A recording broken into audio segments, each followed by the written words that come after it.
अस्सलाम वालेकुम। आज़ाद कश्मीर से एक बड़ी और खुशाइंद खबर।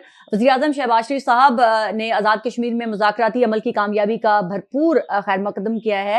वज़ीर-ए-आज़म शहबाज शरीफ साहब ने हुकूमती जो मुज़ाकराती कमेटी और जॉइंट एक्शन कमेटी के दरमियान तय पाने वाले मुआहदे को पाकिस्तान और आज़ाद जम्मू कश्मीर की बड़ी कामयाबी करार दिया है।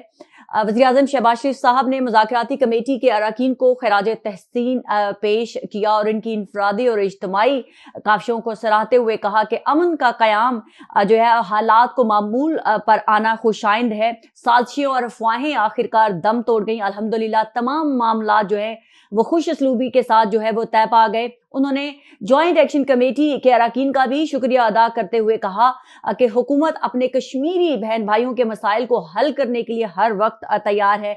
अवामी मफाद और अमन अव्वलीन तरजीह है और हम आज़ाद कश्मीर की खिदमत करते रहेंगे। वज़ीर-ए-आज़म शहबाज शरीफ साहब ने कश्मीरी अवाम से अपील की कि वो अफवाहों पर कान ना धरे। हम पहले भी कश्मीरी बहन भाइयों के हकूक के मुहाफिज थे और आइंदा भी आपके हकूक के मुहाफिज रहेंगे। उन्होंने मजीद कहा कि आज़ाद कश्मीर हमेशा हुकूमत की फर्स्ट प्रायोरिटी में रहे हैं और उनके हाल के लिए संजीदा इक़दाम जारी रखे जाएंगे।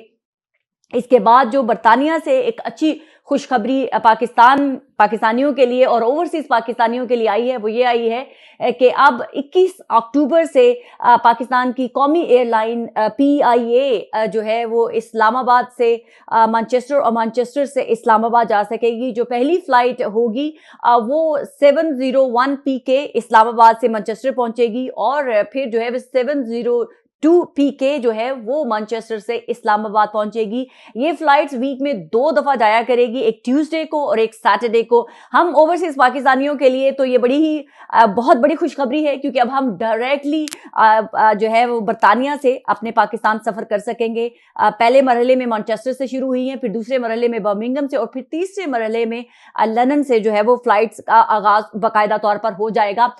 सदर ट्रंप जो कुछ भी कर रहे हैं डेफिनेटली वो अपनी पर्सनालिटी से हटकर कर रहे हैं। जो पूरी दुनिया में उनके बारे में एक परसेप्शन बनी हुई थी कि वो बहुत स्टबन पर्सनालिटी हैं, जो उन्होंने सोचा है वही कर लेना है, लेकिन जब से वो इक़्तिदार में आए हैं वो अपनी प्रैक्टिकली तौर पे अपने अमाल से ये बता रहे हैं कि वो एक बहुत डिफरेंट पर्सनालिटी हैं।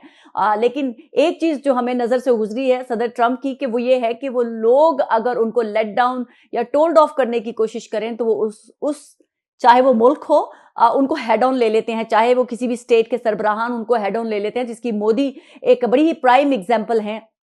मोदी ने सिर्फ कुछ बातों के ऊपर सदर ट्रंप का ठट्ठा उड़ाने की कोशिश की थी, तो जिसके बाद आज तक जो है वो ट्रंप भारत को टफ टाइम दे रहा है। तो हमारी पाकिस्तान की हुक्मरानों को बल्कि पाकिस्तान की रियासत को ये सोचना होगा कि हम चंद इंडिविजुअल्स या ट्रोल्स की जद में आकर अपनी पॉलिसीज पर उन ट्रोल्स को इन्फ्लुएंस ना होने दें, बल्कि वही फैसले करें जो हमारी पाकिस्तान, हमारी रियासत और पाकिस्तान की आवाम के लिए बेहतरी ला सकते हैं। चंद इंडिविजुअल्स की आवाज़ें इतनी ज़्यादा वो दमदार नहीं होती हैं कि आपकी इतनी मेहनतें, इतने महीनों की, सालों की मेहनतों के ऊपर पानी फेर सके।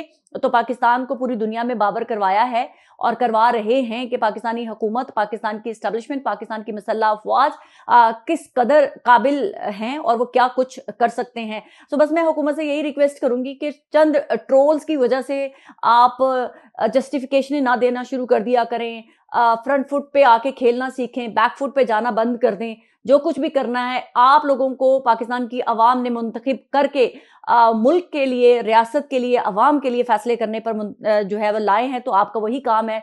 स्ट्रॉन्ग नर्व्स रखने की ज़रूरत होती है। ट्रोल्स की वजह से अपने फैसले तो ना ही तो टिल्ट किए जाते हैं, ना ही तो बैक फुट पे किए जाते हैं, क्योंकि जब हुकूमतें होती हैं वही कौमों को रिप्रेजेंट करती हैं। तो मेरी तो यही दुआ है कि पाकिस्तान और कश्मीर में अमन रहे और भाईचारे का सफ़र यूं ही जारी रहे। पाकिस्तान जिंदाबाद।